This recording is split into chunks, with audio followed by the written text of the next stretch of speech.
Praise the lord. ఈరోజు దేవుని వాగ్దానము యెహోషువ గ్రంథము 3వ అధ్యాయము 7వ వచనము. నేను మోషేకి తోడై ఉన్నట్లును నీకును తోడై ఉండును.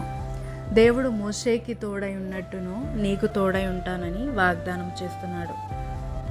మోషే ద్వారా దేవుడు అనేక సూచక్రియలను, మహత్కార్యములను, అద్భుతములను జరిగించాడు. మరి అనేక లక్షల ప్రజలని విడిపించాడు.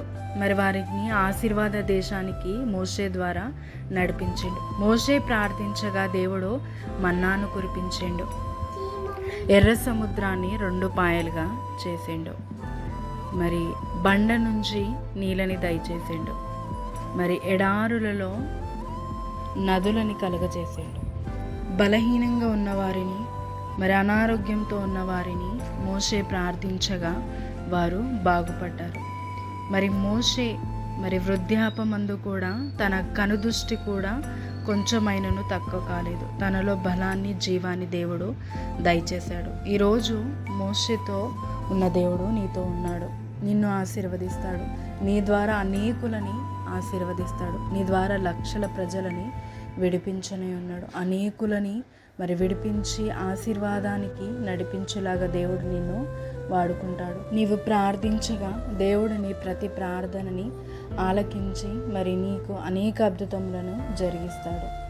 ఈరోజు దేవుడు నీ జీవితంలో మోషేకి తోడుగా ఉన్నట్టుగా నీకు తోడుగా ఉండి నిన్ను బలపరిచి ఆశీర్వదించి మంచి ఆరోగ్యాన్ని దయచేసి సమాధానాన్ని దయచేయునుగాక. ఆమేన్. ప్రార్థించుకుందాం. తండ్రి, యేసుక్రీస్తు నామంలో ప్రార్థిస్తున్నాము. మోషేకి తోడై ఉన్నట్టుగా నువ్వు ఈరోజు మాకును తోడై ఉన్న దేవా, నీకు వందనాలు. మోషే ద్వారా జరిగించిన అద్భుతాలు, సూచక్రియలను, మహత్కార్యములను, బలమును, జీవమును, సామర్థ్యమును మాకు దయచేయునై ఉన్నావు దేవా. అనేకులని మోషే ద్వారా విడిపించినట్టు మా ద్వారా కూడా నువ్వు విడిపించమని ప్రార్థిస్తున్నాను. అదే విధముగా మోషేకి ఇదిగో తండ్రి, మోషే ప్రార్థించినప్పుడు ఏ విధంగా అయితే అద్భుతాలు జరిగించావో మా జీవితంలో కూడా జరిగించి మమ్మల్ని ఆశీర్వదించి గొప్ప చేయమని యేసుక్రీస్తు నామములో ప్రార్థిస్తున్నాము తండ్రి. ఆమేన్. ఈ వాగ్దానము మీ అందరి జీవితంలో నెరవేర్చబడి మీరు ఆశీర్వాదంగా ఉందురుగాక. ఆమేన్.